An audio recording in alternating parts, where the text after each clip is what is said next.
जय माता दी। माता रानी की कृपा आप सभी भक्तों पर हमेशा बनी रहे। आइए सुनते हैं आज दुर्गा सप्तशती का दूसरा अध्याय, देवताओं के तेज से देवी की उत्पत्ति और महिषासुर सैन्य का विनाश। ऋषि ने कहा, प्राचीन काल में एक बार देवताओं और दानवों में परस्पर 100 वर्षों तक घोर संग्राम हुआ था। इस युद्ध में राक्षसों का अधिपति महिषासुर तथा देवों के स्वामी इंद्र थे। उस भीषण युद्ध में महाबलशाली दैत्यों के सम्मुख देवताओं की सेना भाग खड़ी हुई। समस्त वेदों को पराजित कर दैत्यराज महिषासुर ने इंद्रासन को अपने अधिकार में ले लिया। इसके बाद संपूर्ण देवगण सृष्टिकर्ता ब्रह्मा जी को साथ लेकर उस स्थान में गए जहाँ भगवान शिव तथा विष्णु आसीन थे। उन देवों से देवताओं ने महिषासुर की विजय तथा अपनी पराजय का विस्तृत वर्णन किया।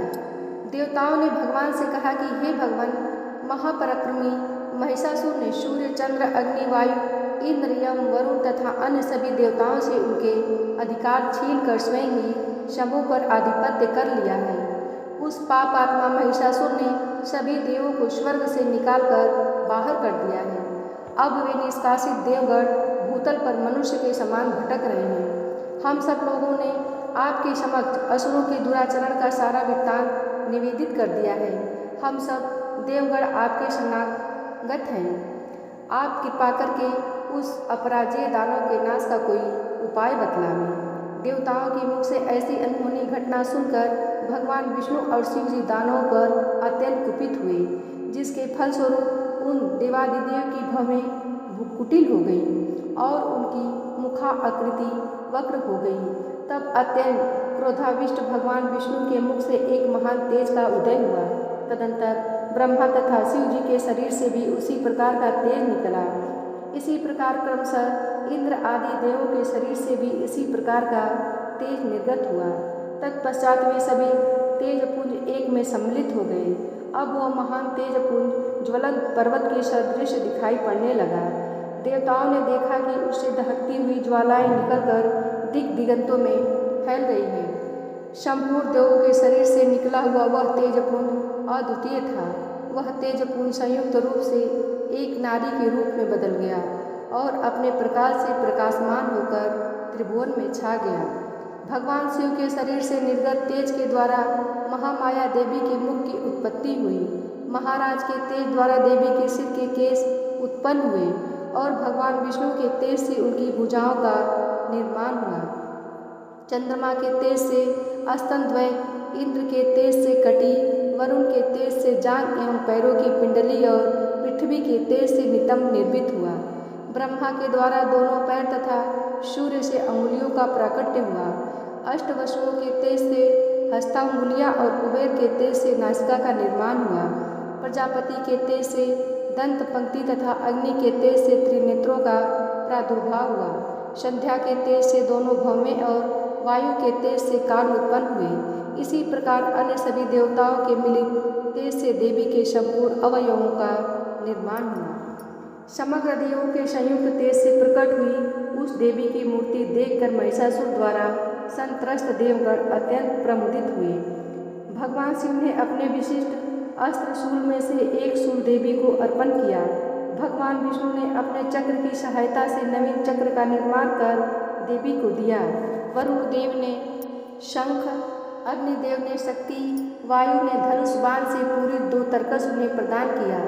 देवराज इंद्र ने अपने वज्र द्वारा निर्मित वैसा ही एक वज्र तथा ऐरावत हाथी से एक घंटा उतार कर अर्पित किया।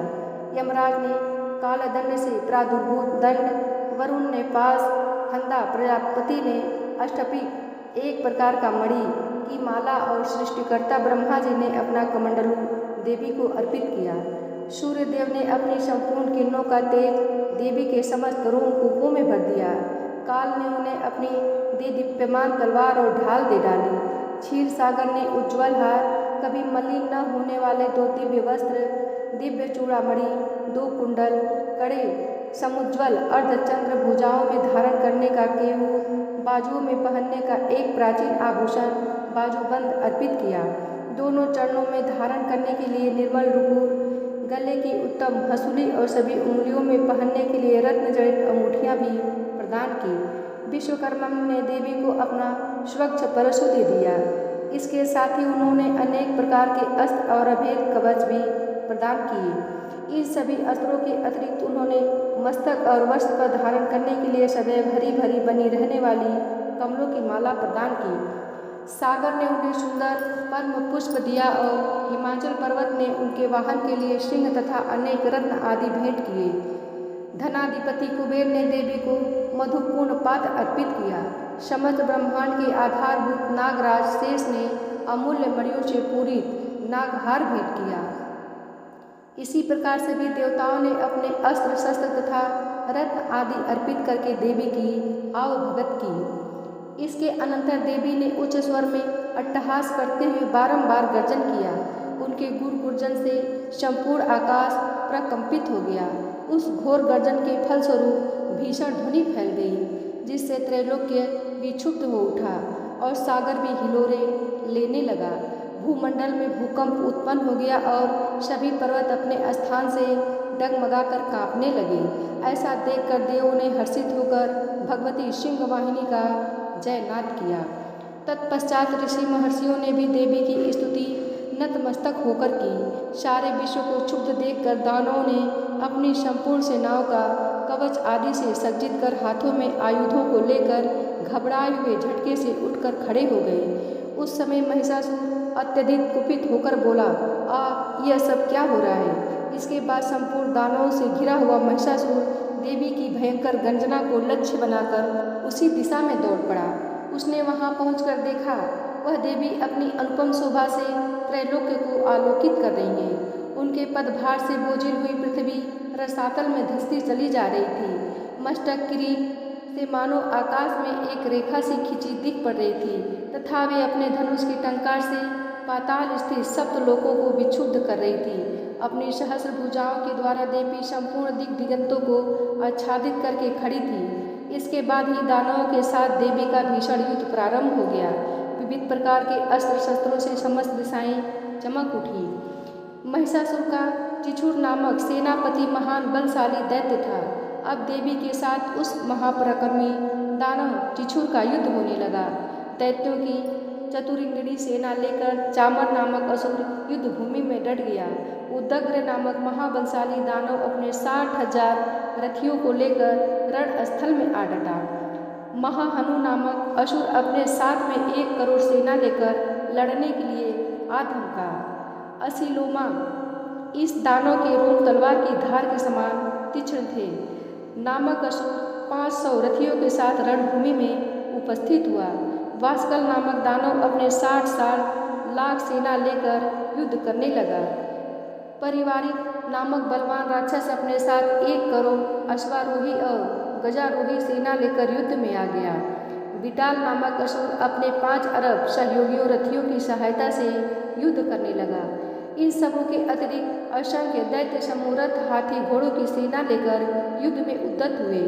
उस समारांगण में महिषासुर स्वयं करोड़ों सहस्र रथों, हाथियों एवं घोड़ों की सेना सहित उपस्थित था। वे अगणित दानव देवी पर तोमर, भिंदीपाल शक्ति फेंक कर चलाया जाने वाला अस्त्र विशेष मूसल, खड्ग, परशु और पट्टिस नामक अस्त्र शास्त्रों को बरसाने लगे। कुछ एक दैत्यों ने देवी पर एक साथ मिलकर शक्ति का प्रहार किया। दूसरों ने अपने फंदे फेंक कर देवी को बांधना चाहा। इसके अनंतर कुछ दैत्यों ने देवी वध के उद्देश्य से उन पर खड्ग से आघात किया। दानवों द्वारा फेंके हुए अस्त्रों को लीला स्वरूपनी देवी के क्रुद्ध होकर उन शस्त्रों को सहज ही काट डाला। फिर भी उनके मुखमंडल पर रंच मात्र भी क्लांति नहीं छाई। एक ओर देवता तथा ऋषि मुनि उनका गुणगान कर रहे थे तो दूसरी ओर महामाया जगदम्बा उन दानवों पर अपने दिव्य अस्त्रों की निरंतर वर्षा कर रही थी। इधर देवी का वाहन सिंह भी क्रोधित होकर अपने आयालों गर्दन के लंबे बाल को फटकार रहा था। राक्षसी सेना पर इस प्रकार तिल पड़ा जैसे किसी वन में दावानल की अग्निशिखाएं धीरे धीरे बढ़ रही हों। रणस्थल में देवी द्वारा छोड़े हुए सभी श्वास अगणित गढ़ों के रूप में बदल गए और हाथ में परशु, भिंदीपाल, खड्ग तथा पट्टिस आदि अस्त्रों द्वारा दानवों से युद्ध में निरत हुए। देवी की शक्ति से उत्पन्न समस्त गण दानवों को दलते हुए शंख, नगाड़े आदि बाजों को बजाने लगे। उस रणभूमि में कितने ही गण हर्षित होकर मृदंग आदि बाजे बजाने लगे। इसी बीच देवी ने त्रिशूल, गदा, तलवार आदि चलाकर तथा शक्ति वर्षण करके सैकड़ों राक्षसों को धराशायी कर दिया। कितने ही राक्षसों को तो घंटे की कर्कश ध्वनि के द्वारा संज्ञा विहीन कर मार डाला। देवी ने अपने पास में अनेक राक्षसों को बांधकर भूमि पर घसीटा और कितने ही दानवों को तलवार की पैनी धार से 2 टुकड़ों में काट दिया। कितने ही राक्षस उनकी गदा की मार से भूमि लुंठित हो गए तथा कितने ही मूसल के आघात से रक्त वमन करने लगे। वक्ष में शूल बिंधने के फलस्वरूप कितने ही दैत्य धरती पर गिरकर छटपटाने लगे। देवी ने इतनी भयंकर बाण वृष्टि की जिससे कितने ही दानवों की कमर टूट गई। अब तक जो राक्षस देवी पर बाज की तरह झपट रहे थे वे ही अब अपने प्राणों को गंवाने लगे। बहुतों की भुजाएं कटकर तितर बितर हो गई और बहुतों की गर्दन ही धड़ से अलग जा पड़ी। कितने ही राक्षसों के सिर खंड खंड होकर पृथ्वी पर गिरने लगे तथा कुछ ही दानवों के शरीर कटकर 2 टुकड़े हो गए। जांग विहीन होकर कितने ही भूमि पर पतित हो गए। देवी ने कितने ही दानवों को बाँह और एक पैर से लंगड़ा बना दिया तथा कितनों की एक आँख फोड़कर उन्हें 2 खंडों में करके मार गिराया। कितने ही दानवों के मुंड कट गए थे फिर भी वे साहसपूर्वक उठकर पुनः खड़े हो जाते थे। कितने ही राक्षस केवल धड़ के सहारे ही अस्त्रों को लेकर लड़ने लगते थे। जुझारू रणभूमि में वीरों का उत्साहवर्धन करने के लिए बजाया जाने वाला एक प्रकार का बाजा रणभेरी बाजे के राग पर कितने मुंड विहीन धड़ नृत्य करने लगते थे। राक्षसों के कटे हुए धड़ हाथों में तलवार, शक्ति, ऋषि नामक हथियार लिए रणस्थल में दौड़ते हुए और कितने ही राक्षस ठहरो ठहरो शब्द करते हुए देवी को युद्ध की चुनौती दे रहे थे। जिस स्थान पर यह भीषण संग्राम हुआ वहाँ की भूमि रथ, हाथी, घोड़े और दानवों की लाशों से पट गई थी जिससे वहाँ गमनागमन का मार्ग अवरुद्ध हो गया था। भारी संख्या में दैत्यों का वध होने से तथा हाथियों और घोड़ों के शरीर से इतना अधिक रक्तपात हुआ कि क्षण मात्र में ही वहाँ की भूमि पर खून की नदियाँ प्रवाहित होने लगीं। जिस प्रकार तृण समूह और काष्ठ राशि को प्रज्वलित अग्नि कुछ ही देर में जलाकर भस्म कर देती है, उसी प्रकार जगदम्बा जगजननी ने भी क्षण भर में ही दानवों को उस विशाल सेना का संहार कर डाला। देवी वाहन सिंह भी अपने अयालों को द्रुत गति से फटकारता हुआ घोर गर्जन उत्पन्न कर रहा था। कितने ही दानवों के प्राण उस सिंह की गर्जना से मानो निकले जा रहे थे। उन दानवों के साथ देवी के गणों ने इतनी भीषण युद्ध किया जिससे प्रसन्न होकर आकाश में स्थित देवगण उन पर फूलों की वर्षा करने लगे। इस प्रकार दूसरा अध्याय समाप्त हुआ।